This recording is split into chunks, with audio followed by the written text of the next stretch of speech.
I'm all out of breath. Me and Tim just shoveled to the shed. And we shoveled over to the koi pond.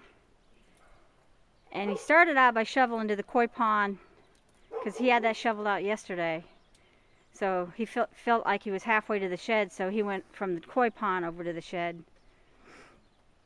He thought the snow was a little bit less deep over there, but it's a very roundabout way to get to the shed, so we went ahead and shoveled the direct route to the shed.